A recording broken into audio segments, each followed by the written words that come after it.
It was hard. Like, I'm not gonna lie, I was about to give up so many times, and actually about to give up, not just thinking of giving up. And the only things that made me keep going was very, very small things, like one person who would make me feel a little better one day, and the rest was still very, very hard. I got physically sick from it, and but I'm glad I sticked. You know, I'm glad I continued, because what I have now, I don't think I would have been able to get it as fast if I did not push myself like this. Yeah. All right, so is it possible to cure shyness? And I can tell you from my experience, it is completely possible. If you are shy, and I'm talking about more than shy, if you're like so shy, it's hard to get out of your house.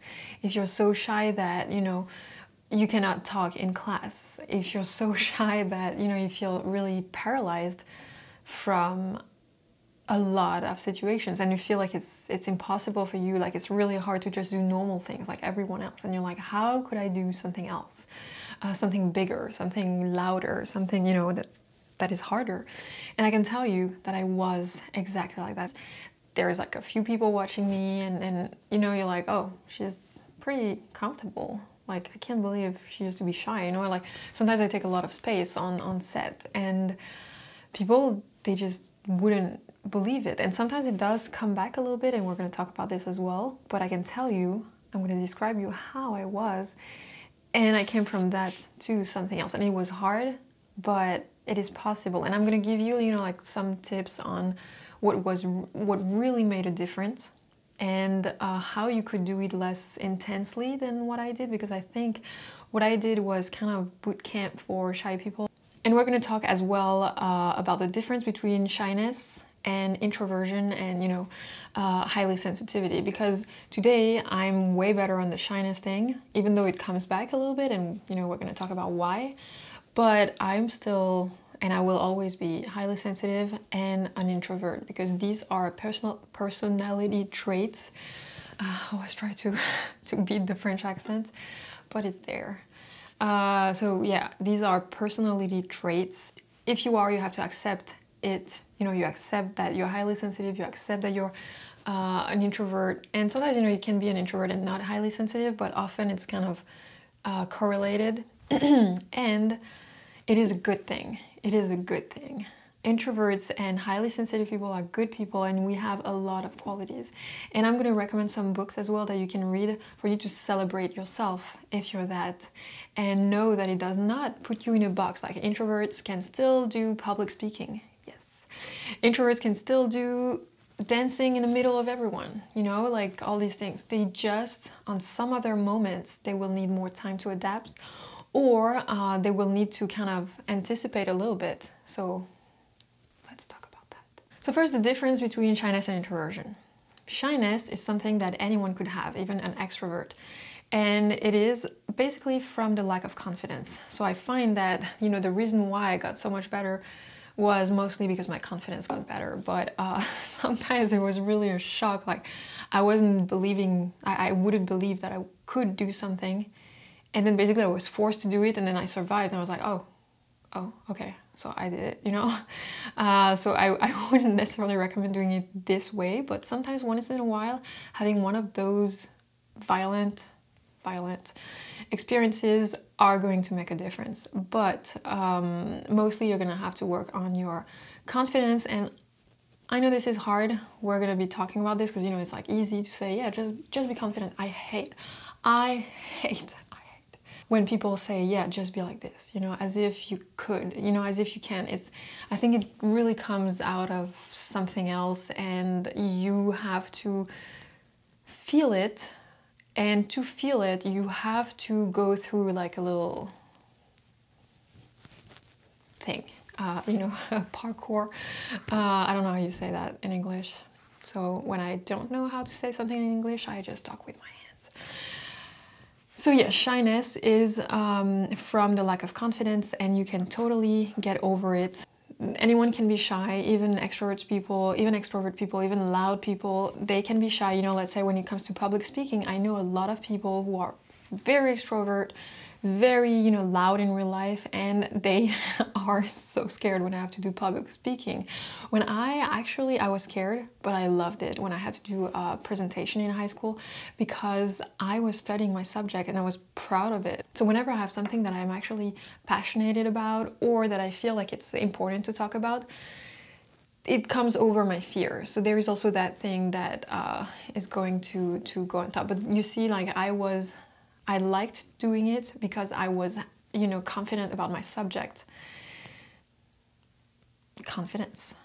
And then introversion and hypersensitivity. So again, you could be introvert and not highly sensitive. It could happen. Anything can happen. You could be highly sensitive and an extrovert as well. And by the way, if you're not highly sensitive, it doesn't mean you're not sensitive. It just means you're not as sensitive. But yeah, so highly sensitivity, from what I read, and I'm going to try to translate it, but basically highly sensitive people have a more sensitive amygdala, which is the primitive part of the brain that kind of warns you when there's a danger. So that's not something that you can cure. You know, it's like, it just means you have a very good alarm system in your body, in your brain, which to me is good, you know. And once you understand this and you're like, okay, it's just my amygdala being like, hey, maybe something could be wrong here, you know. And then what is going to help getting better, you know, what is going to help to get better with new situations is work on your prefrontal cortex, which is going to explain to it, the amygdala, like, hey, everything's fine, you know. But sometimes you do need to see the thing again and again, because, you know, the first time you're going to be very scared. And I'm going to give you examples of when my amygdala, even after curing my shyness, even after being better, like more confident, I still had, you know, that alarm in my brain, and I will always have it sometimes. But if you are in a safe environment and people are welcoming, and again, like, because to me it ringed again. It ringed a lot in my teenage years. So I was like trembling easily when I had to do new things. Not even new things, I just was trembling a lot, and my voice would tremble, and I would be very, very uncomfortable. Like, most of the time when I was with other people, like, seriously, that was really uncomfortable. When I started modeling, we're going to talk about this, but that was horrible, horrible. And I stick to it because, again, somewhere deep inside me, I knew something else could come out of it. And I'm really glad, again, that I stick to it, because today it brought me many things. So it used to ring like all the time. Then it got better because modeling was so, in a way, so violent, and I don't want to say it like in a mean way, although some moments were actually violent and not good. We could do always like we could do a video about this. If you have any questions, you can always ask any questions about modeling. We could do a video about this. My alarm stopped ringing after being kind of, you know, after doing a lot of photo shoots and being comfortable with it, you know, because after, like, even though you're in front of people and all this, but it's still always the same thing. So it became my new normal. So I knew how to behave. I knew there was no danger. My amygdala was like, nothing's gonna kill you, you know. So no alarm. You know, it still ringed a little bit when I had to go to some new places. I don't know, like crazy, I don't know, like simple things like going to a coffee shop alone or a restaurant alone. Like before, it used to be hard for me. And the same, I'm gonna explain, like I was like, I'm not gonna let it do that to me. And slowly I did it, and then I got better. But yeah, it ringed in some situations that I wouldn't do every day. But it was nothing compared to before. And then I started to want to take some classes of acting. And I can tell you, when I started, I felt like all my efforts, all of the things I felt like I changed. I wasn't that shy girl anymore. I wasn't that trembling leaf anymore. It all came back, and I really had a feeling for a while, like it desperated me, like it made me feel desperate. I don't know if you say desperate, desperated me, I don't know. I was really, really mad at myself, and I felt so uncomfortable, like in my stomach. I don't know, there was like this anxiety, but that kind of anxiety that makes you unable to sleep at night. Like I felt like, oh my God, I'm unable. How come I'm just so unable to do this, you know? And it all started exactly like before, and even stronger. Like I couldn't even think when I was in front of people and I had to do my thing, you know? I was so overwhelmed, so like my body was you know, I couldn't feel anything. I couldn't even hear myself talking. It was so weird. I had no idea what I was doing because I was really overwhelmed. And so you see, like, even after curing it, doing something that I thought was the same thing, like modeling, then acting, you know, and it came back when I was acting. And I think first it was like, you know, my amygdala, like my highly sensitive self, from, you know, being in a new situation with new people, with, you know, a situation I had never been before, like to have to learn something and then repeat it on, you know, on camera. That was hard for me because, you know, I was really used to posing. And, you know, doing all these things, even like video, I was able to move and all this, and always like everyone was happy with me, so I knew I was doing the right thing, but I never talked in front of the camera, and that was hard. And then talk while you're trying to act, even though, you know, you don't say you're trying to act, like, but, you know, basically being a character, that was really hard. And so my shyness also came back because I had absolutely no confidence. I was oh my god, I was sure I sucked, you know. I was like, I suck. So, you know, even if you do get better, and you will get better, and I'm just telling you to believe in yourself and to know that it's possible as well, because just to know that and be like, maybe it's not possible today, but it is possible. I don't know, just this to me, it comforted me. But just know that if you're becoming comfortable in a situation, it can still hit you in new situations, in different environments. And I don't want you to be, you know, to feel desperate again, like I was feeling, or to feel like all your efforts were for nothing, or, you know, like to feel like you're back at square one. Don't believe that, you know. It's because what happened in acting is that I felt horrible, and then at first I gave up that first class, but then I came back to it because I was like, I need to see what's going to happen to me. And I have to be honest, like, I never got really comfortable, but I got more comfortable, and I got more comfortable quicker than what it took me to be comfortable for modeling. You know, for modeling it took me years, and for acting it took me months. You know what I mean? It was just easier because then I had the tools, and I had what it took to fight it, you know, fight it. But yeah, so I'm just telling you, you will feel sometimes, and no matter what you do in life, you know, this is a particular subject, introversion, highly sensitivity, shyness, but anything you do in life, sometimes, you know, you want to evolve and change, and then you have these moments where you feel like you're just exactly back to where you started. But actually, if you remember a few years ago, a few months ago, how you were, you're going to realize that you're actually different, you're on the way there, and that your efforts paid. And even if sometimes you have some setbacks, it's going to be easier to bounce back from it. All right, now I do want to say, you know, what happened to me when I started modeling. So I was young, I was 16, and I know other girls who, when they were 16 and starting, they were not like I was at 16. They were pretty comfortable, and they were, you know, not scared like I was. But I was so scared when I started. I got physically sick from it. Like so I started mostly in London because it was close to my hometown and it was less harsh than Paris. And they sent me on castings, and I had no idea what I was doing, no idea who I was seeing, like no idea if the people were important or not. I just had no idea. It's like you took something, you took a girl, you just sent her. I wasn't speaking English really well, so I was completely lost.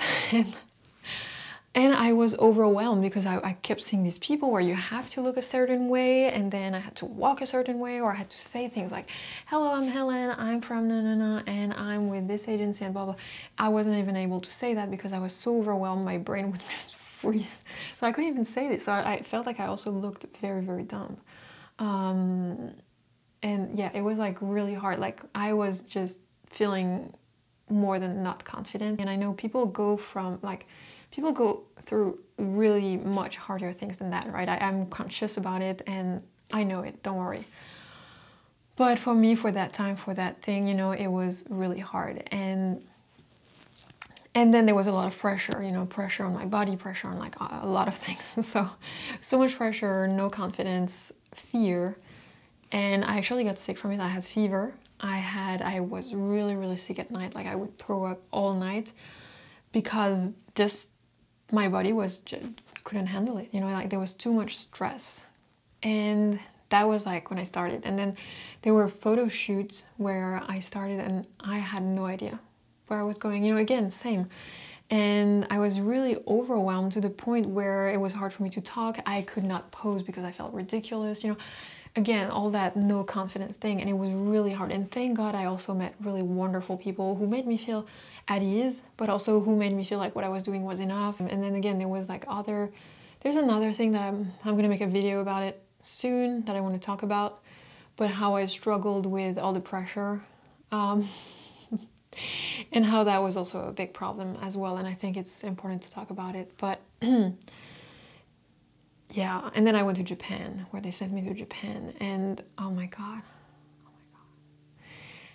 And I love Japan. I came back like several times after that and I loved it. But that first time it was just too much for me, and I was like, this time pretty far from home. And no one spoke English also. And physically it was really tiring because there was like so many castings. We would wake up early for jobs that sometimes started at 4 a.m. and then we had castings till 10 p.m. and all this. And again, I had a lot of fun as well. Like a lot of people were the sweetest people I've ever met in my life. The food was amazing, you know, like a lot of things were great. And then again, when I came back later, I loved it. Like I can tell you that was some of my best experience modeling was going to Japan, but that first time it was just too much for me. And the thing is that, so this was like, it was hard. The thing is that what happened is when I came back, so the first time I went to London and I was overwhelmed like this, I came back to school where, to me, usually it was really hard for me to even just speak in class, you know, like answer questions and all this.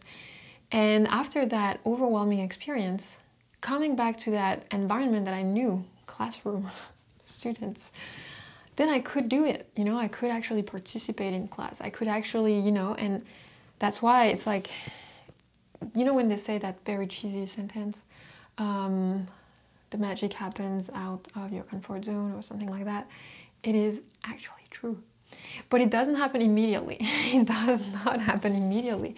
But it's just that when you're going to go out of your comfort zone, then your previous comfort zone is going to extend, and then you're going to become more comfortable in more aspects. It doesn't mean that you're going to be 100% comfortable outside, but it just means you're going to be more and more comfortable, and the bubble is going to get bigger and bigger, and then your comfort zone is going to get bigger. So I'm just telling you, you have to try to get out of your comfort zone, and it's not going to be easy, and it's going to be actually unpleasant, and you're going to feel sometimes like you don't belong, you're going to feel weird. But then when you're going to come back, you're going to feel so much more, again, comfortable. When I came back from Japan, then modeling in London wasn't as hard, you know what I mean? It's like, because it's all a comparison, and that's why like sometimes you gotta shock yourself a little bit and then come back and it's going to feel better.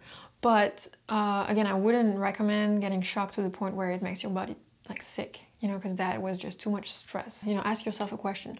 What is it today that you feel like it's impossible for you to do, but you wish you could do it, you know? And can you find something that's in between, you know, like that's on the way there, like that's the first step, second step maybe, and is that accessible, and could you do it even if you feel very uncomfortable? Could you do it?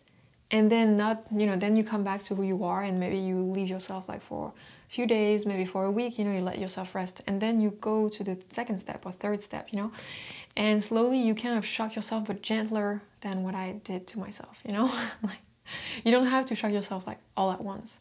But what I'm telling you is, because, you know, also it could be counterproductive and kind of make you afraid, because you're like, hey, it's actually a very bad experience, you know, so be careful to keep it a, you know, that is scary, but keep it a good experience. And there were also other things that scared me. I wanted to do dancing classes or boxing classes, and I took both. And the first thing, the dance classes, so I tried them, and I was never used to it. That's when I started dancing and all this. I always had the best pleasure ever. Like, it was so good. And then I always ended with the biggest smile. But then the next week for my next class, I just was scared again the same way. They were good people and they were really good at what they were doing. But I felt like maybe someone like me, I had less space to be understood.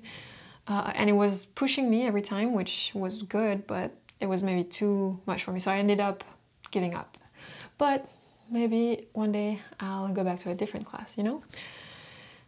Boxing, on the contrary, I went there and I remember the teacher was so, there was also like a lot of one-on-one, so it was not, you know, you dancing in front of like a lot of people, so there was a lot of one-on-one, and then the teacher was so sweet, and I don't know, it made it way easier for me. So the first time I was scared, second time I was scared but less, third time I was even less scared, you know, and then I just wasn't scared anymore. And so that's why I'm saying, like, you know, there are differences and there are situations where it's going to be hard to get used to it, but you can still get used to it. You just have to find your, you know, what, you know, kind of find your security blanket in a way, and what makes you, you know, it's like trading something and being like, okay, I'm gonna go somewhere where it's very uncomfortable for me.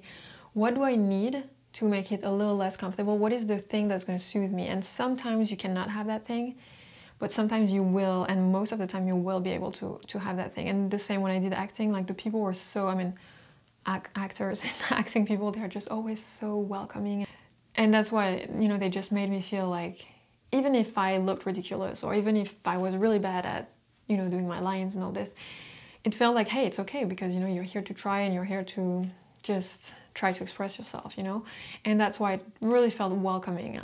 In the end, you know, I just didn't feel like, I wasn't happy with what I was doing, so I didn't feel like I had the talent for it. But that's why I'm saying there are environments where people are going to make it easier for you, other where they will be making it less easy, and not because they're against you.